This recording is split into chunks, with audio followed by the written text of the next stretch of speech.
Greetings, fellow Slayers.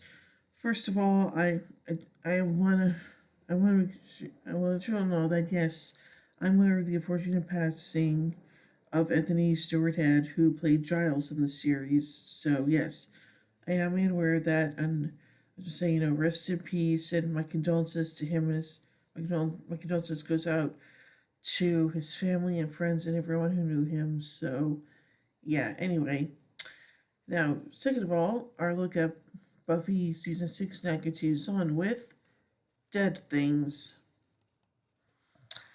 Lying naked on the floor of Spike's crypt, Buffy and Spike carry on a conversation about decorating.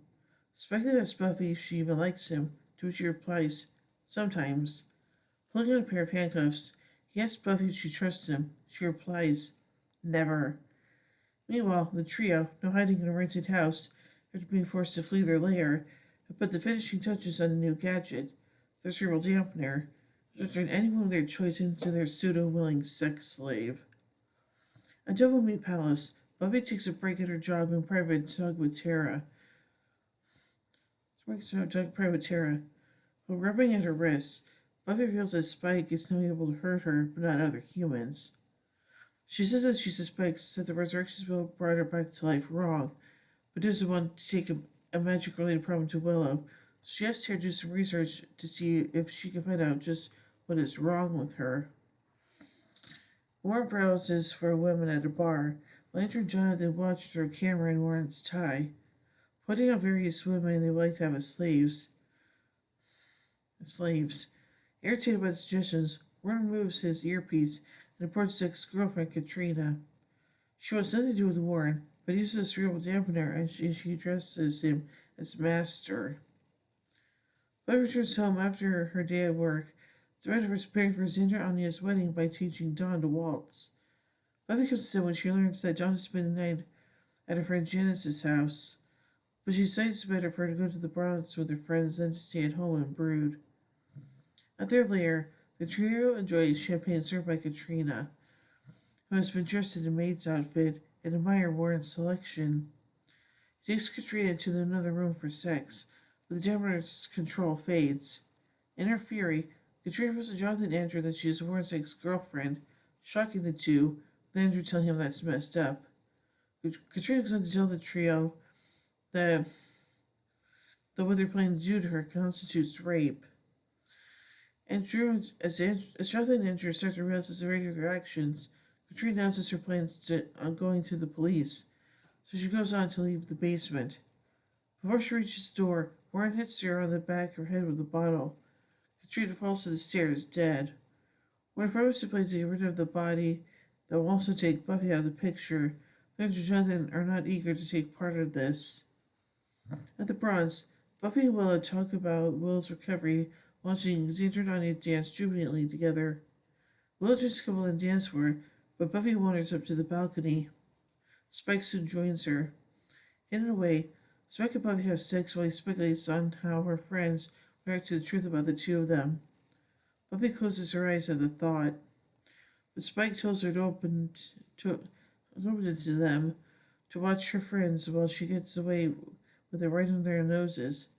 He urges her to remain in the shadows with them. The next day, Will and Xander are on their way to the magic box when they meet Tara, leaving the shop with a book.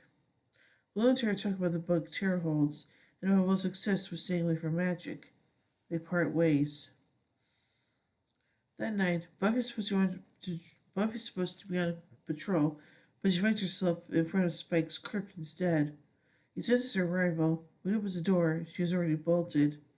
As she resumes her patrolling duties, Buffy hears the woman screaming and follows the sound. She's soon disoriented as time seems to jump between the crying woman and attacked by several demons, and Spike finding Buffy in the woods. In the end, Buffy strikes out at something and instead of hitting one of the demons, shoots the woman, Katrina. Her body rolls down the hill as Buffy rushes by and tries to catch her. When Buffy finally does catch up, she realizes that Katrina is dead and assumes that the blow she dealt killed her.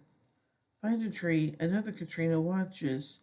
Spike escorts Buffy away from the scene and back to her house. Warren is pleased with the success of their scheme. The Katrina returns to the van and shifts appearance to reveal Jonathan. That same night, Buffy dreams of Spike joining her and comforting her in her bed. The dream shifts and they're in his crypt with her on top and Spike bounded by the handcuffs. With Buffy still on top, Spike becomes Katrina and the crypt becomes the woods. The dream shifts again and Buffy lowers a stake in Spike's chest. When Spike moves Katrina again, Buffy asks her, "Do you trust me?" Katrina's cloudy eyes open wide as a stake is shoved into her chest. Shaken by her dream, Buffy wakes and dresses and then goes to Dawn's room. She professes her love to her sister, then admits that she was involved in an incident earlier that night and that she has to go to the police about it. Dawn learns the possibility of losing her sister, lashes out, accusing Buffy of running away and deserting her loved ones.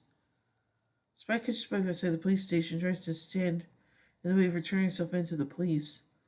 He says to secure the body, but then two cops passing by reveal that the body was found washed up by the river.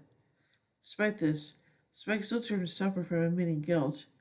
He tells Buffy that, having saved thousands of lives, she shouldn't have to pay for accidentally taking one. Spike jumps out and attempts to physically restrain her from going to the police. Buffy takes her anger out on Spike and does not retaliate, saying that she should put it all on him. She punches Spike repeatedly in the face, declaring that he is evil and soulless, and there is nothing good or clean in him, that he's dead inside and can't feel anything real. Buffy stops beating him, struck by what she did, and walks dazedly away. She reaches the police station and overhears that the girl in the woods was Katrina Silber, whom she recognizes as Warren's ex-girlfriend. Immediately guessing the truth, Buffy leaves without discussing the incident with the police. The school begin research and find that the demons Buffy encountered in the woods caused the time shifting, including that Katrina was long dead before Buffy even encountered her. Buffy knows Warren is connected to the incident, and the demons are resolved to find the trio and ensure they pay for everything they've done. The San Diego police ruled Katrina's death was suicide. Warren is very pleased that his plan to get rid of Katrina's body worked, only disappointed being that Buffy did actually take the fall for his crime. Warren tells his parents that she'll be taken care of when the time comes. Interstars enjoyed the fact that the trio got away with murder, but Jonathan's uncomfortable and just stressed just how deep they've gone.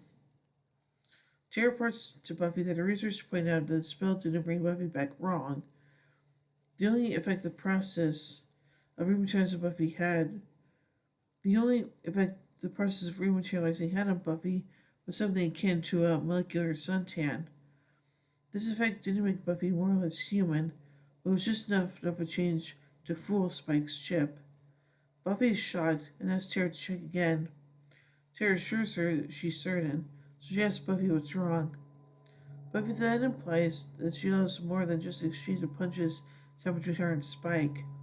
Tara's supportive, first asking Buffy if she loves Spike because if she does, it's okay, since Spike did a lot of good the previous summer. Tara believes he truly loves Buffy. Tara asks that it's okay if she doesn't love him. Buffy tells that it can't be okay that she had been using Spike. She believes there's something to be wrong with her and breaks down crying in Tara's lap, asking to not be forgiven. So let's take a look at some continuity surrounding this episode. While in the bronze, Xander and Ani had danced like they did in their apartment and once more with feeling. When Buffy asks, "Is there singing? Are we singing again?" she's wondering if Sweet, the musical demon from Once More with Feeling, had been called again. When Dawn said she was staying at Janice's house, Buffy said, I'm falling for that again because of the surprise lobotomy. This refers to when Dawn and Janice snuck out on Halloween to go on a date with two boys who turned out to be vampires. The situation involving Katrina and the trio defines Warren, Jonathan, and Andrew's characters. Warren emerges as much darker and more capable of actual evil than Andrew and Jonathan. While Andrew adjusts to the idea of getting away with Katrina's murder over the course of the episode, Jonathan remains uneasy. The trio will begin to fracture, culminating in Warren and Andrew attempting to use jetpacks to escape and leaving Jonathan to take the fall and seeing red. When Dawn jokes to Buffy's decision to turn herself into the police, Buffy says, "Donnie, I have to." The same thing that she said when Dawn begged her not to sacrifice herself in The Gift. When Buffy confronted Faith about killing the deputy mayor, Faith responded by saying, "Anyway, how many people do you think was dead by now? Thousands? You didn't stop the world from ending. Because in my book, that would assume me in the plus column."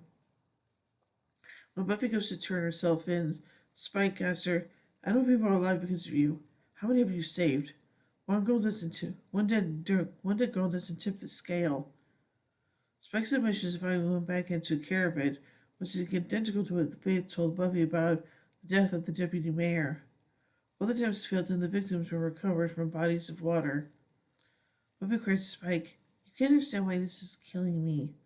And never leave me." Spike tells Buffy that he finally got his soul after he finally understands her self-loathing. Faith said in consequences after Buffy slapped her, "There's my girl." The same answer Spike had for Buffy's attack against him in this episode. When Faith accidentally killed someone, Buffy wished, at least until Faith was later should have completely betrayed the Scoobies, to shield her from punishment by the civilian legal system, a stark contrast to her intention to immediately turn herself in. While Buffy's punching Spike, she says, "You don't have a soul. There's nothing good or clean in you. You are dead inside. You can't feel anything real. I can never be your girl." This is similar to how Faith and Buffy fight each other in Who Are You? Faith in Buffy's body punched Buffy's body. Seriously saying, "You're nothing. Disgusting murderous bitch. You're nothing. You're disgusting." In this scene where Spike and Buffy are in the alley, he tells her, "I love you," and she replies, "No, you don't." Marrying the last moment together and chosen, which she will tell him, "I love you," and he will respond with, "No, you don't."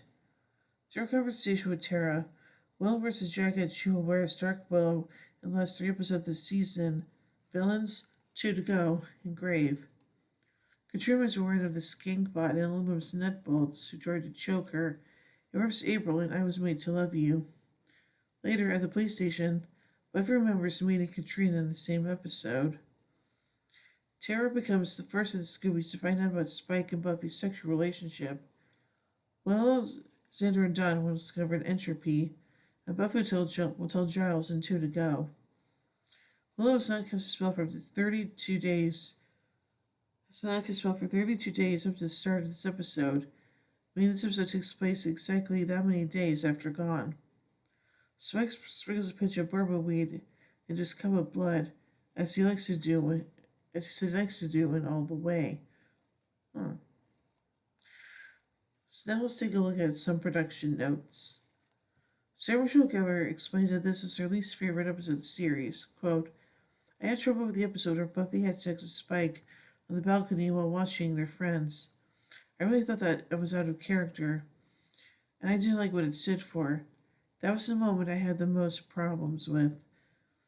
Joss always explained season 6 as being in your 20s when you're not a kid anymore, but you don't know what you want to do with your life.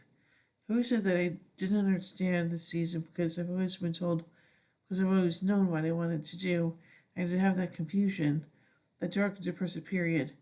But I think the hardest show lies in the humor of the drama. I feel like it felt like Buffy's spirit was missing, end quote. Writer Stephen S. DeKnight says, quote, "I do understand why the part made Gellar uncomfortable. I wish I could say it was my idea, but something Joss Whedon had in the back of his head for a year. It just so happened that it happened in my episode," end quote. Despite Gellar's reservations, Daniel lists this episode as a personal favorite. Quote, "Sometimes you have an episode where everybody shows up. The actors are on spot, the direction is great, the editing, the music, etc. That was just one of those episodes where everything just came together. It had the humor at the beginning, and then had the great twist where the trio accidentally told Katrina, and they got dark. We really wanted to highlight how unhappy Buffy was with herself and really show why she was mistreating Spike because she hated herself," end quote. Bernard Addison, who portrayed cop number 1 this episode, also portrays the root monster on Couplet. And now let's take a look at some deleted scenes. This line was cut. Xander, according to this, it placed the time of Katrina's death was fall day before he saw her in the woods, end quote.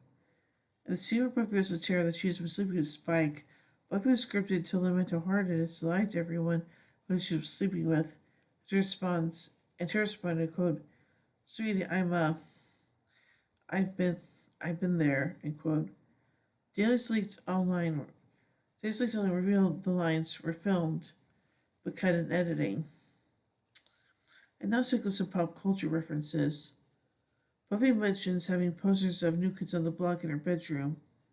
When Andrew gets mad at Jonathan for touching his stuff, John's selling Peter Frampton's Frampton Comes Alive album. Buffy mentions David Lynch, and a director known for the unorthodox, non-chronological timelines in his films. Andrew and Jonathan play with lightsabers. And now finally, let's take a look at some goofs. When Buffy's in the woods and starts hearing the whispering, "What did you do?" the camera quickly zooms out and the camera and satellites are visible on the left side of the screen. When Buffy knocks Katrina down the hill, the cardboard she falls down the hill on is visible. So far, I think this episode is kind of interesting, and yeah, I'm not sure how I feel about Buffy not telling everyone about what's going on between her and Spike, but at least she told someone, so yeah. So overall, I give Dead Things 4 vampire steaks out of 5. Plan to tune in with me till the next episode, Older and Far Away. So, until then, here endeth the lesson.